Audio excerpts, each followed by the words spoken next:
Hi guys, welcome back, and a little bit of a belated Happy New Year. We've been a little bit quiet up until Christmas. A lot of travelling before that, going to see my daughters in New Zealand and in Australia. And I've been thinking for quite a while now, well, I need a bit of a change of direction. The direction I'm going in with the trail riding aspect. I'm absolutely loving trail riding at the moment. Out on this bike, the GPX 300, last week. I'll just talk about what I'm doing in a moment or so, but yeah, I took this bike out last week on a trail ride.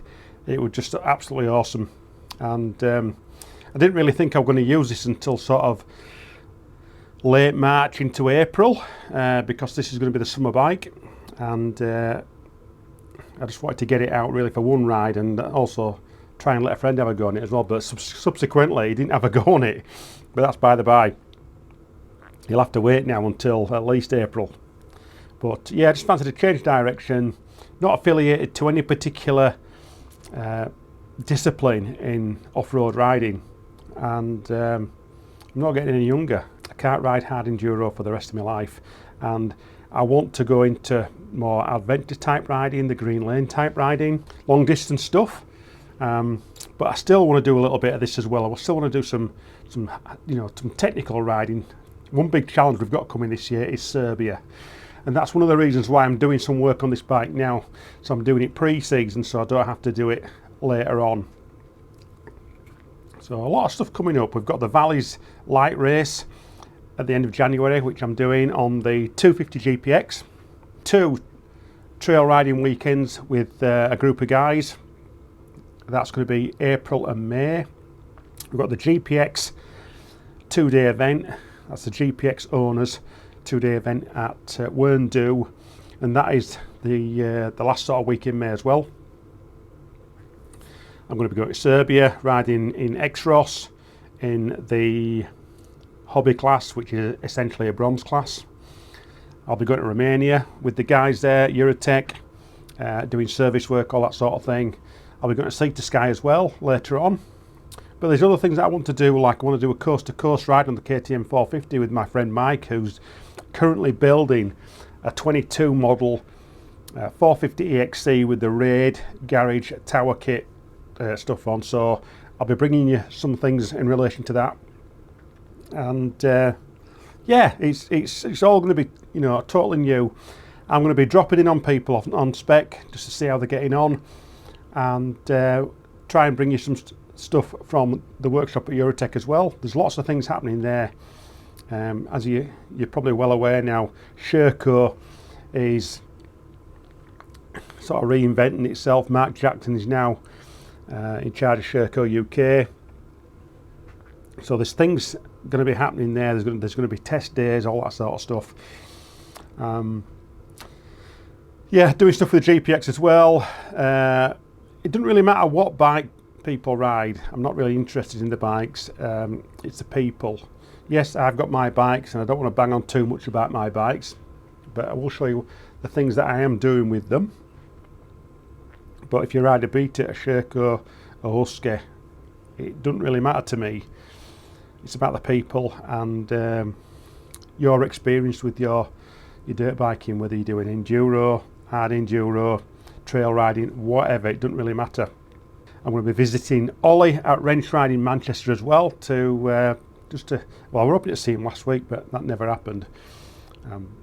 But yeah, he's a rally bike specialist, is Ollie. So I'm going to touch in with him. We've got the Adventure Bike Rider Festival as well that we're going to. Yeah, so it's all going on. When I came back from my travels before Christmas, I felt a little bit sort of, I won't say depressed, but a little bit sort of up in the air, and I just felt like I wanted change. I mean, one of the things what's made this come about really is the fact that I miss my kids. My 2 girls, I've got 2 girls. I've got Laura, who's 33, and Emma, who is 30. Emma lives in Sydney, and Laura lives in New Zealand with the partner Ben, and I've now got a grandchild as well out there, little Flo, who is now, what should be 7.5 months now. and she's a lovely little girl, and she's something that I want to see more of, and also see my daughters as well. So I would think in the next 18 months, a couple of years, I'll be travelling into the southern hemisphere a lot more to see them and spend time with them. So we're just, this is life, isn't it? This is what happens. I will try and bring you some video stuff on a week-to-week basis if I can, but sometimes life gets in the way. It really does. But moving on, I'm quite happy about the direction I'm going, and I know what I want to be doing. This particular bike now, the GPX TC 300, great bike, cannot fault it. Went out riding last week, 136 mile trail ride with two of the guys, with Toby and Andy. Quite a wet day as well, and we were out all day. I think it was an 8.5 hour day. But I came back, cleaned the bike off, looked at the hour meter, and then it's just short of 50 hours now. It's 48.5 hours on the hour meter. And I'm thinking, with what I'm going to be doing with this bike this year, I'm probably going to be into the 100 hours plus by the end of the year.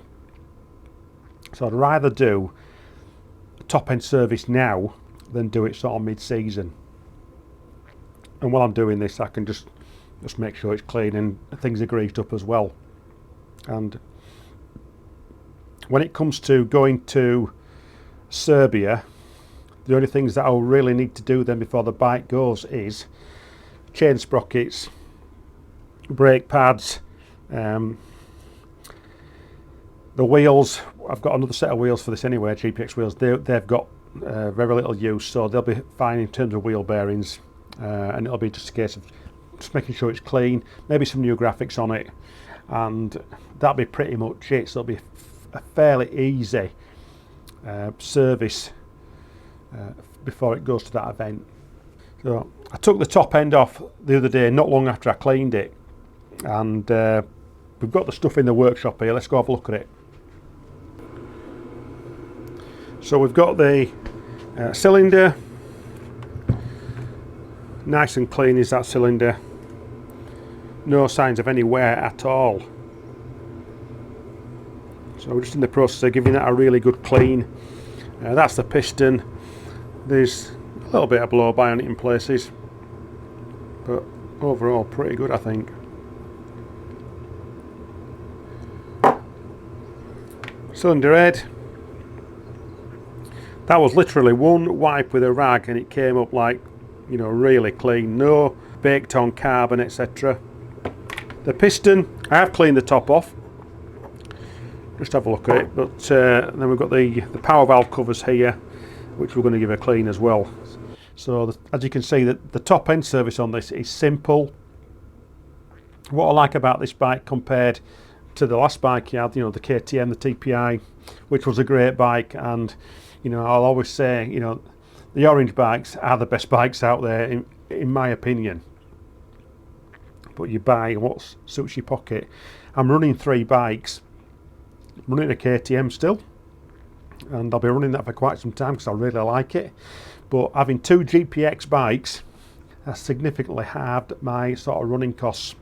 And also with these 3 bikes that I'm running, there's a lot of parts that are interchangeable, which does help.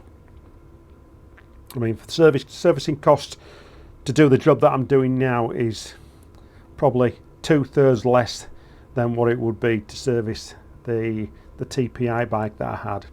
I don't have to think about oil pumps. The piston kit is a lot cheaper, although it's essentially the same thing. There's no crankcase pressure sensors to worry about. They go. I mean, I was quite lucky with my 19 TPI. I never had a crankcase pressure sensor go, but I know a lot of people that have had them go on them. So yeah, the servicing costs are significantly cheaper on this bike, which I like.